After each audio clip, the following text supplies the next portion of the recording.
it's Jennifer. So welcome to our first video on this channel. Today I'm just going to be talking to you guys about some tips and tricks on these pins. So sadly Matthew couldn't join us today, but it is completely okay. I'm just going to be simply talking about our pins and just some tips for you guys to learn. Let's get started. So the first thing that I wanted to show you was my lanyard right here. Pretty simple, pretty cute. Just wanted to show you guys how many pins I keep on here, some pins that I have. As you can see, I'm a little obsessed with Stitch, but it's completely okay. So here I just have some limited edition pins, or just some pins that I bought, that are store bought obviously, and that I'm just not going to want to trade. So these are kind of my permanent pins on this lanyard. Moving on is just some pins that I have on this little lanyard. That this pretty much is our couple lanyard for me and for Matthew. Some pins that obviously mean a lot to us, or things that we relate to, and just little stuff like that. So one thing I do recommend for beginners is when you go to the parks and to any store, probably you'll see like this little section that is just for pins. In this section you'll find like some lanyards with some pins already, like a set of 3 to 5, and the price does depend. Sometimes it goes from $20 to $30 depending on, of course, which lanyard and which pins come with it. But if you are a beginner, that's where I recommend to start.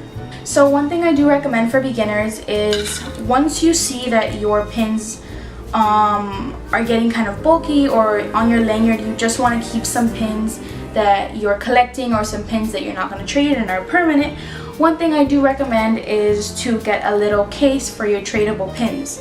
I'm going to talk to you guys about 3 stores that are located in Florida that are called the Disney Character Warehouse. There is one right here in the Miami area. Actually, it's more towards Fort Lauderdale. If you guys live here in Florida, you guys will know something called Sawgrass Mills Mall, which is located in Fort Lauderdale towards the western area. Over there in that mall, they do have a Disney Character Warehouse. They also have 2 Disney Character Warehouses in the Orlando outlets over there by the Disney area. So the reason why I'm telling you about this is because these character warehouses are just exactly as Disney stores. They have Disney cast members. They're all through Disney.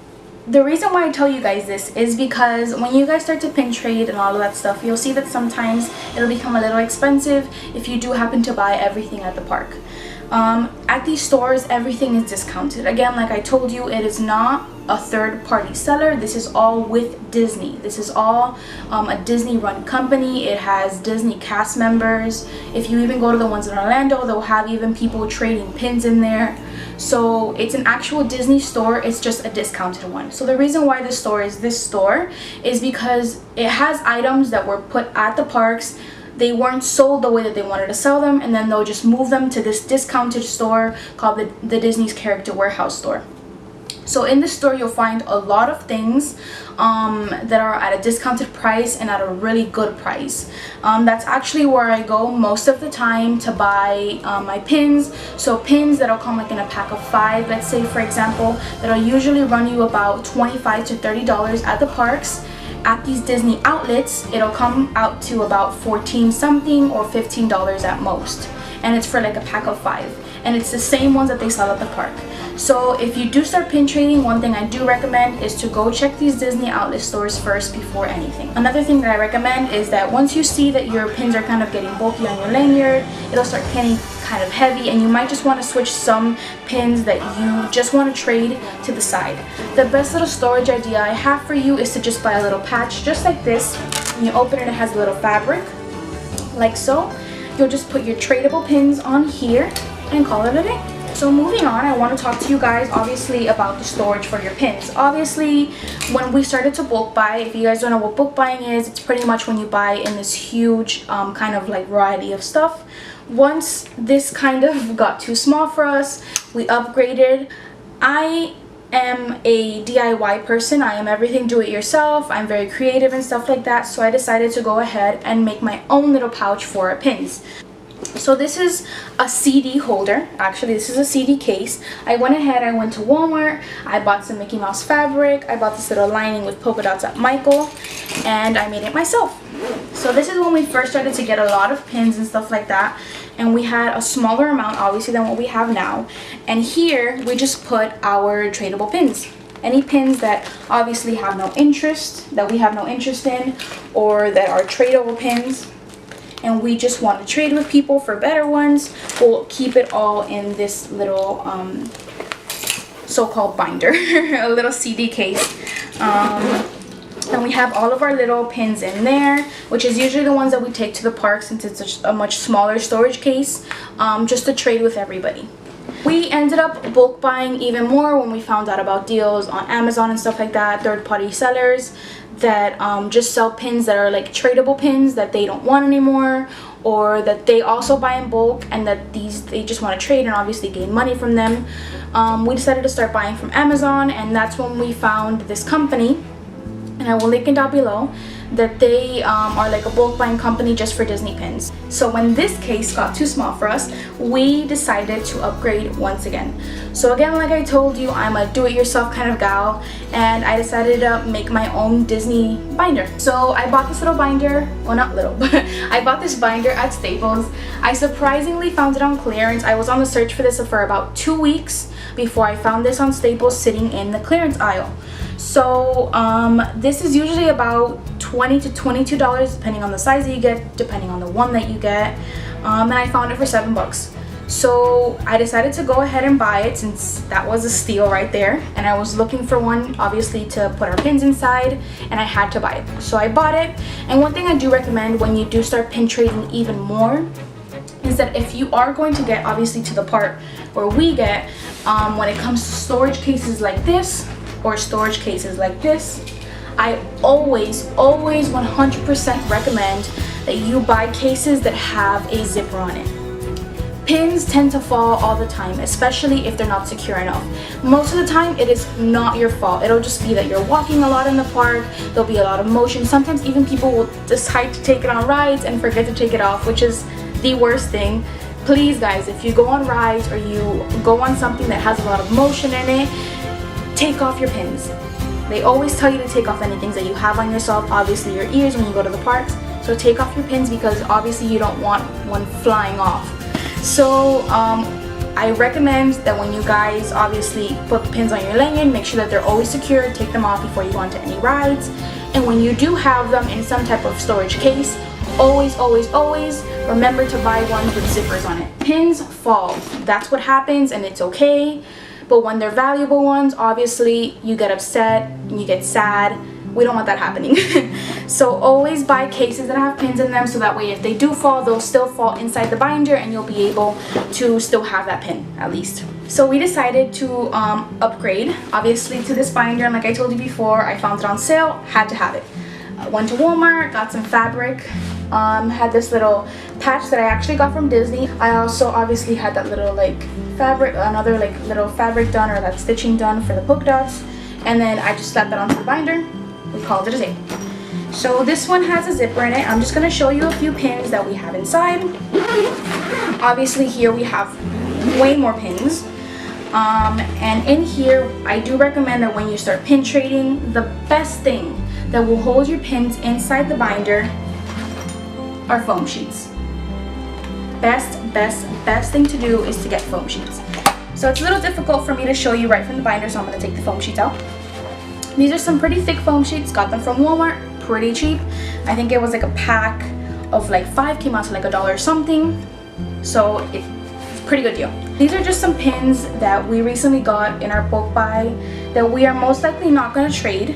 We're going to try to actually start collecting some of them. Some of them are exclusive, some of them are limited edition, but these are just some pins that we have on here. So that's pretty cool. So those are just some pins that we have. So these pins that I'm about to show you right now are exclusive limited edition pins from the grand opening of the resort in Shanghai. So these are some pins that are very close to our heart, since there's actually not much of them right now, and if you go online and you try to buy them, people will try to sell them to you for like $100. So here are some pins.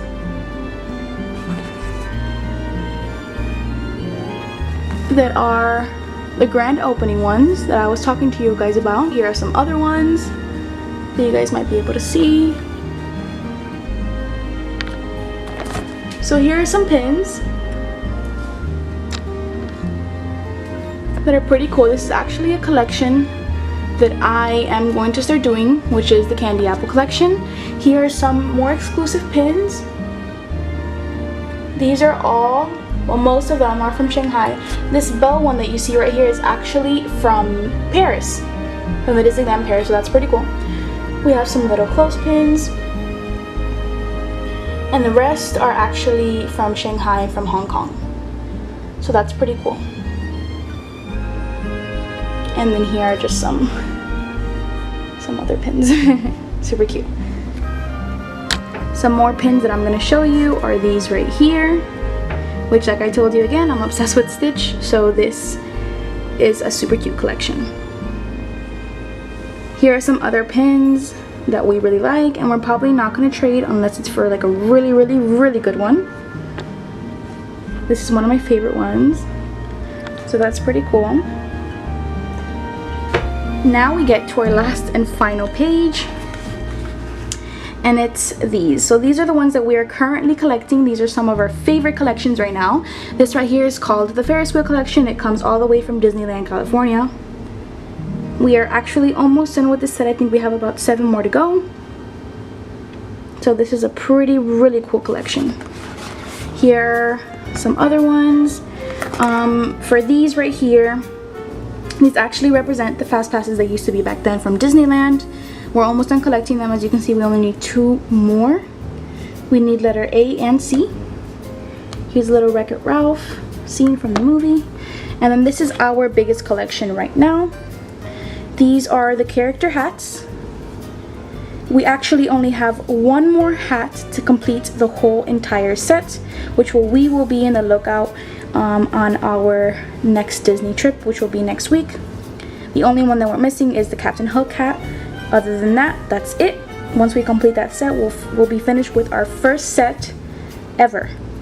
So that is actually pretty cool. So with that being said, that brings this video to an end. It wraps everything up that I just wanted to tell you guys, some just tips and tricks for beginners, and obviously for you guys to see our collection of Disney pins. So I wanted to thank you guys obviously for tuning into our first video on this channel. If you liked this content, don't forget to give it a thumbs up, and don't forget to click that subscribe button down below. Go ahead and share this with your friends. You never know when it'll be useful to either you or somebody else. So one thing that I wanted to let you guys know is to comment down below any recommendations that you guys might have, any comments, any questions that you guys just would like us to know or answer, or you guys are just curious about something. Go ahead and leave it down below. I'll gladly get back to you, or we can go ahead and talk about it in our next video that comes up next week. So don't forget that next week we are going to the parks. We'll be probably filming everything, maybe even going live on our account. I'll leave our social media link down below. Don't forget to follow that as well if you want to be updated with everything that's going on. Once again, I wanted to thank you guys all so much for tuning into our first video. It means a lot that you guys clicked on this video and that you guys stayed to the end. Thank you guys so much, and we will see each other next week.